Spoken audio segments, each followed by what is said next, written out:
નમસ્કાર વિદ્યાર્થી મિત્રો, ધોરણ 12 વિષય આંકડાશાસ્ત્રના ઓનલાઈન એજ્યુકેશનમાં આપ સર્વે વિદ્યાર્થી મિત્રોનું હાર્દિક સ્વાગત છે. વિદ્યાર્થી મિત્રો, આપણે આંકડાશાસ્ત્રના ધોરણ ભાગ 2 ચેપ્ટર નંબર 4 લક્ષનો અભ્યાસ કરી રહ્યા છીએ, જેમાં પ્રીવિયસ લેક્ચરમાં આપણે લક્ષમાંના કોષ્ટકની રીતના દાખલાઓનો થોડોક અભ્યાસ કર્યો. તો હવે આ લેક્ચરમાં આપણે એક દાખલાઓને આગળ વધારીએ અને જોશું કેવી રીતે થાય છે. તો એક ઉદાહરણ 6 આપેલ છે, જેમાં લિમિટ x અનુલક્ષે -1 પ્લસ કિંમત વડે આપણે જોઈએ હતા, હવે માઈનસ વાળો એક ઉદાહરણ લઈએ. તો કે x² -1 ના છેદમાં x + 1 ની કિંમત કોષ્ટકની મદદથી મેળવવામાં આવી નથી. કોષ્ટકની મદદથી મેળવવાનું છે કીધું, તો આપણે જોઈએ કેવી રીતે મળે.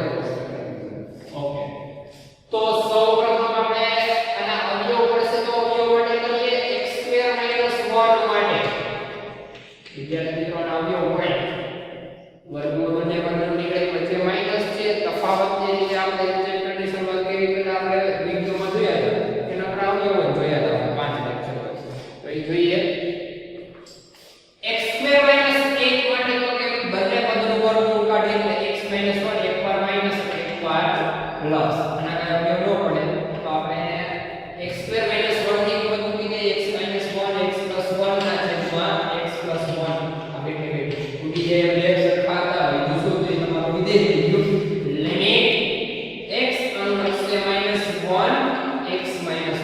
હવે x ની બધી કિંમત આપણે આમાં મૂકીને દાખલો કરીશું. તો આપણે લખી શકીએ કે -1 ની ખૂબ જ નજીકની કિંમતો લઈ તૈયાર કરવામાં આવતું કોષ્ટક.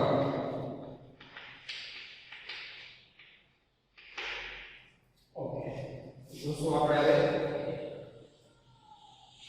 કોષ્ટક બનાવી લઈએ. x f of x x f of x ચાર કિંમત લઈને આપણે તૈયારી કરશું અને પાંચમી કિંમત માટે આપણે બરાબર. તો જોઈએ x ની -1 છે, આ બાજુ માઈનસ કરીને લખશું 0.1 0.01 0.001 0.000 આ બાજુ પ્લસ કરશું 0.1 0.01 0.001 0.000. એક માઈનસ એક માં તમે -0.1 કરશો એટલે મળશે -1.1 મળશે. બરાબર. -1 માંથી 0.01 બાદ કરશો એટલે મળશે -1.01 એટલે 0 ની સંખ્યામાં વધારો થતો જાય. આ છે ડોટ. ઓકે, જમણી બાજુ પ્લસ કરીએ એટલે -1 માં પ્લસ 0.1 કરશો એટલે મળશે -0.9. -1 માં x માં પ્લસ 0.01 કરશો એટલે મળશે -0.9. નવડામાં વધારો.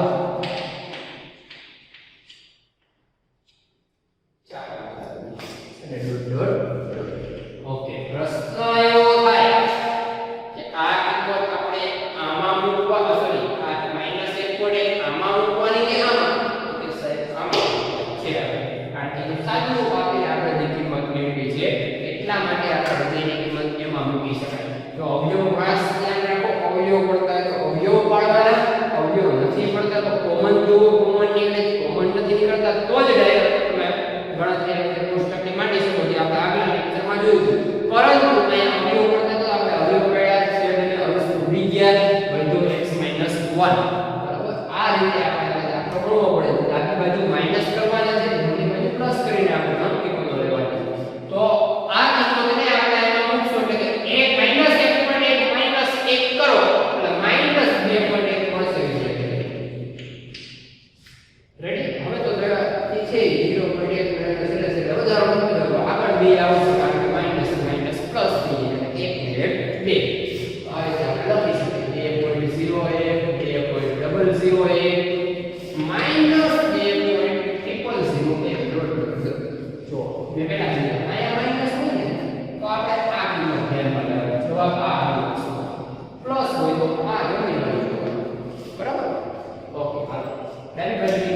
જમણી બાજુનું સાદુરૂપ આપે છે -0.9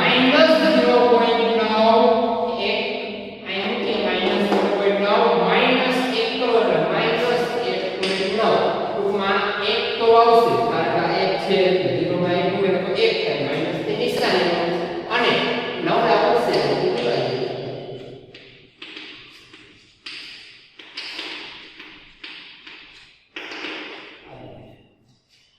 એટલે સમજૂતી લખવાની છે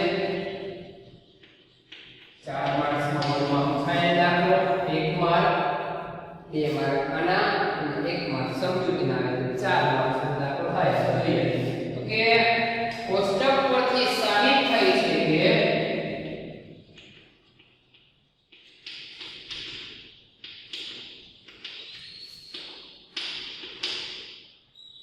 x ની કિંમત -1 ની નજીક લાવવામાં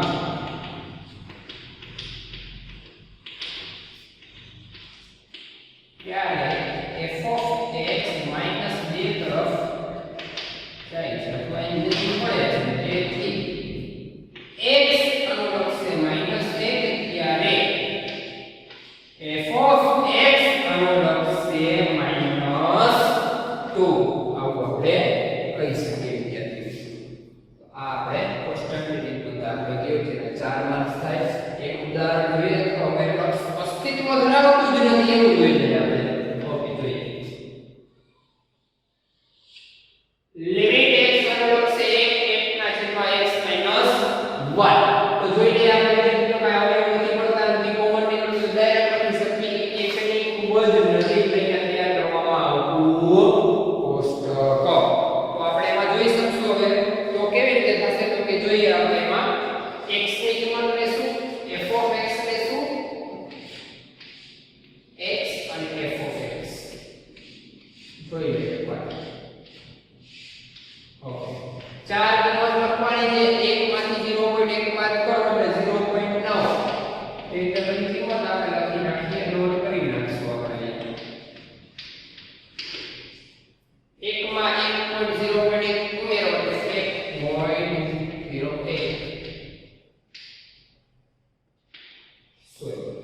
1 પ્લસ 0.1 કરો એટલે 1 મળશે પછી 0.1 ડબલ 0 એ ટ્રિપલ 0 ઓકે આ કિંમતને ડાયરેક્ટ અહીંયા મૂકી દેવાની 0.9 માંથી પહેલા 1 બાદ કરી લેવાનો બરાબર એને પછી જે કિંમત આવે એને ભાગાકાર કરશો એટલે મળશે તમને -10 મળશે બરાબર અહીંયા મળશે -100 અહીંયા મળશે 1000 અને અહીંયા મળશે 10 આ બધી કિંમત 1.1 માંથી 1 બાદ કરો એટલે 0.1 રેડી 1 ભાગ્યા 0.1 કરો એટલે 10 મળશે પ્લસ ભાગ્યા